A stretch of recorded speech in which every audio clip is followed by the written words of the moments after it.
Let's move into news about upcoming films. We have quite a bit of news. Yeah. And our first one is shark related. Oh my god. Oh, am I doing this one? I forget what we said. Am I doing it? Yes, Or you're you're doing this it. one. Okay. Mm-hmm. All right, then I will do this one.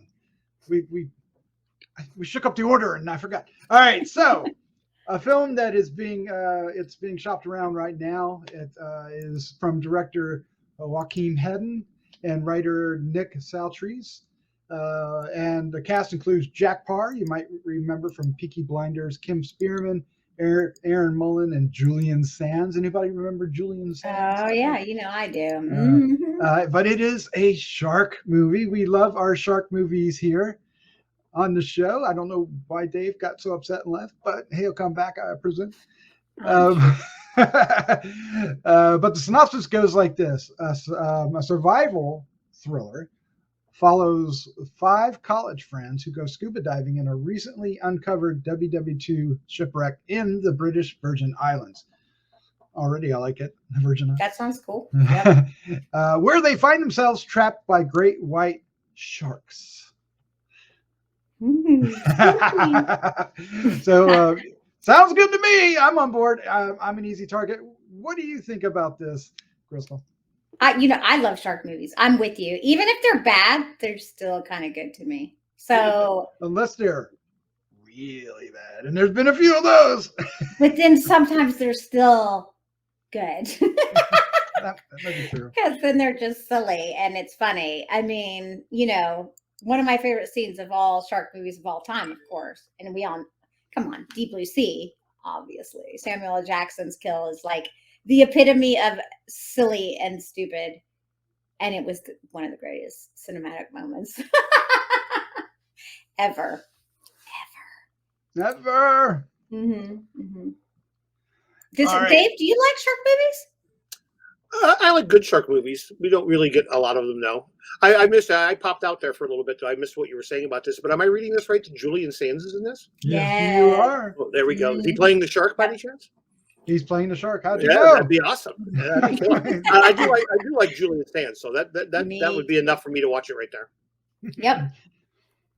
All right. Well, let's get on to our next bit of news. It's about a director who did a film called Session 9. I think we all remember Session 9 and love Session 9, but he has a new one coming out, and Crystal is here to tell us all about it.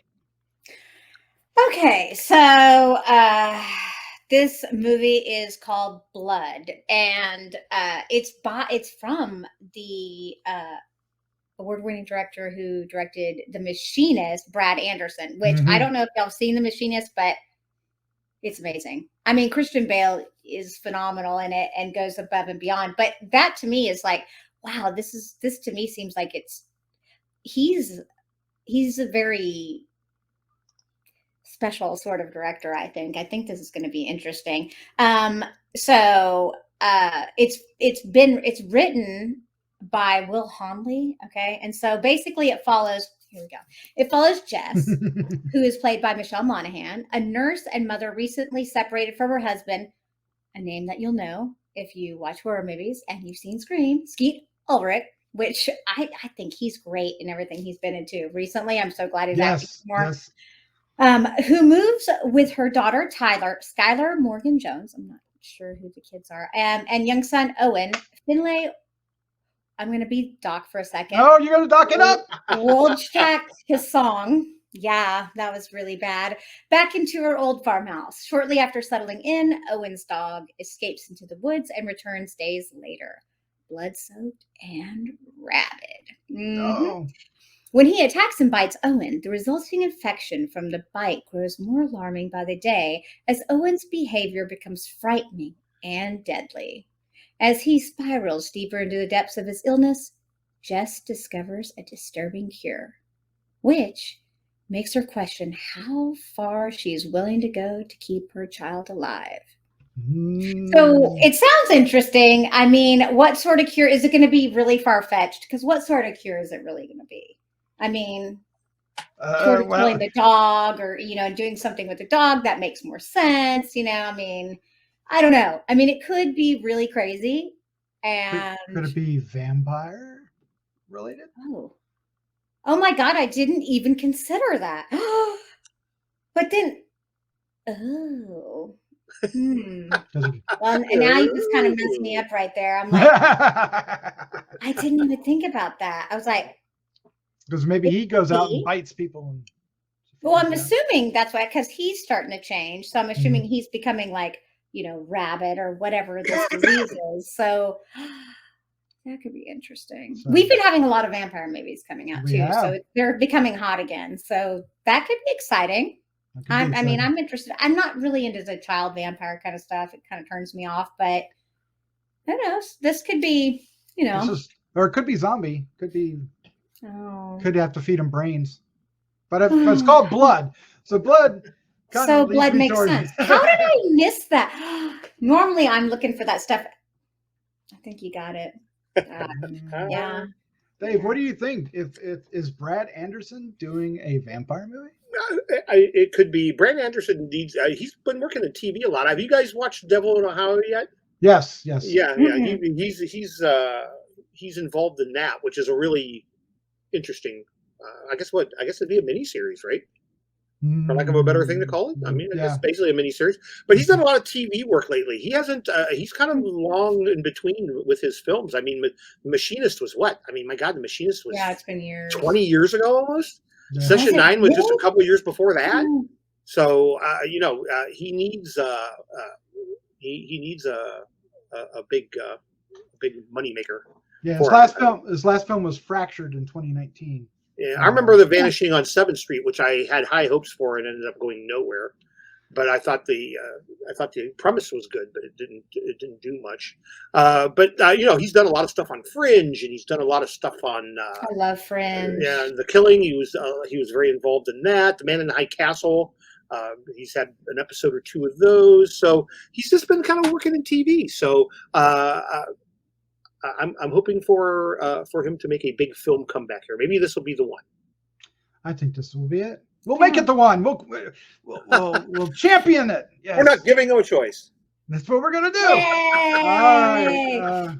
If you all didn't know, one of Dave Dreyer's favorite directors is Marcus Dunstan, and Marcus Dunstan has a new film heading our way. Or is he directs and writes, right? He does. Yeah, he does both. He initially was a writer. He was him and Patrick Melton were the writers of Feast. Remember the Feast films? Yeah. That was where they originally came to prominence. That's where they kind of came up, and then they got associated with the Saw franchise, and then of course the what the hell, the Collector series was the next thing. This new one, there's no mention of Patrick Melton, which kind of surprises me because they've kind of been a duo. But he did 2 or 3 of the Saw films, but he's got a new one coming out called All My Friends Are Dead. We need him to have a film here. His last couple of things he's announced haven't seemed to gotten off the ground. So I'm hoping that this will be the case. He's actually taking over for someone here. Hang on, I read it somewhere. This film already had a director attached, and I believe it was another Saw. Kevin Grutert. Yeah, Grutert, or however you say his name, was originally going to direct this, but now Marcus has come on board. I think Marcus is great. He's just sick. I've had the great pleasure of corresponding with him over the years, and he is just a freaking nutball, but in all the right ways. So I have high hopes for this. I read the synopsis here. It's about a group of college friends. They get a great deal on an Airbnb because they're heading to a music festival, like the biggest musical festival of the year, and they're able to land this amazing Airbnb very close to the show. But their weekend of partying quickly takes a turn for the worse as the group all ends up getting murdered one by one. And they figure out that they're all it's all kind of tying into the 7 deadly sins somehow. Ooh, so okay. So lots of material there for Marcus to just go batshit crazy on. I think one of the producers described it as being a mix of humor and horror. So Yeah, it's gonna which be which a horror lot of movie. his stuff is. So You that have to doesn't see really Feast, surprise me. right? Yeah, a lot of it is that. So I really hope this comes to fruition. They're saying that it's going to Film Mode Entertainment and Roundtable Entertainment. We're launching sales at the Toronto Film Festival, which I think is still going on. Is it not, or did it just wrap up? It is. I think it just wrapped up this past week. Okay, Yes. so hopefully maybe here in the next day or two we'll get news that it sold and they got funding and they'll be moving forward. Right, and there's an actress that is being courted to star in it. I guess is one way to put it. Jade Pettyjohn.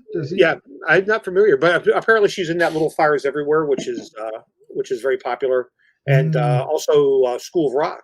So maybe she'll. Oh. So Cool. Yeah. So I don't know, but hey, I'm all in for Marcus. And Marcus, when you hear this, let us know where's your partner? Where's Patrick at? Come on. Where's he at? Where's he at? All right, there you go. That is our news for upcoming films. We hope you enjoy those. Of course, we'll be keeping you we'll bring you news as we know it. As we find out more about this, we'll bring it to you guys, and of course, we will review these films when they come out eventually. We hope you hope you enjoy this section. If you do, hit the like and subscribe button, share with a friend. Yes. And yes. We are trying to reach 5,000 subscribers, so every little bit helps. And of course, leave some comments down below. Which of these films are you most excited for? That's what I want to know. Inquiring minds. Yep.